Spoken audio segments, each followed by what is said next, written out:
திமுக ஆட்சியில் தலித்துகளுக்கு பாதுகாப்பு இல்லாததால் திமுக தகவல் தொழில்நுட்ப அணி முன்னாள் ஒருங்கிணைப்பாளரும் தற்போதைய ஒன்றிய பிரதிநிதி எழிலரசன் திமுகவிலிருந்து விலகுவதாக அறிவித்துள்ளார். இதுகுறித்து அவரின் செய்திக்குறிப்பில், திராவிட முன்னேற்ற கழகத்தின் சேலம் மத்திய மாவட்ட கழகத்தில் தகவல் தொழில்நுட்ப அணியின் முன்னாள் மாவட்ட துணை ஒருங்கிணைப்பாளரும் தற்போதைய ஒன்றிய பிரதிநிதியாக செயல்பட்டு வந்த சேலம் எழிலரசன் ஆகிய நான் 4/2/2025 முதல் கீழ்காணும் காரணங்களில் கட்சியிலிருந்து அடிப்படை உறுப்பினர் உள்ளிட்ட அனைத்து பொறுப்புகளிலிருந்தும் விலகிக் கொள்கிறேன்.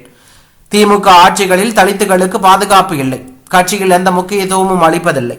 பேரனுக்கு பேனர் வைக்கவும் போஸ்டர் ஒட்டும் நிலை வெகு தொலைவில் இல்லை. இதற்கு நாங்கள் தயாராக இல்லை. எனவே இனியும் என்னால் இந்த கட்சியில் செயல்பட முடியாத நிலை ஏற்பட்டுள்ளது. இதனால் வரை ஒத்துழைப்பு நல்கிய கழக உறுப்பினர்கள் அனைவருக்கும் நன்றியை தெரிவித்துக் கொள்கிறேன். நன்றி என்று சேலம் எழிலரசன் தெரிவித்துள்ளார். மேலும் இவர் விரைவில் விசிக அல்லது தமிழக வெற்றி கழகத்தில் இணைய உள்ளதாகவும் தகவல் வெளியாகி பரபரப்பையும் அதிர்ச்சியும் ஏற்படுத்தியுள்ளது.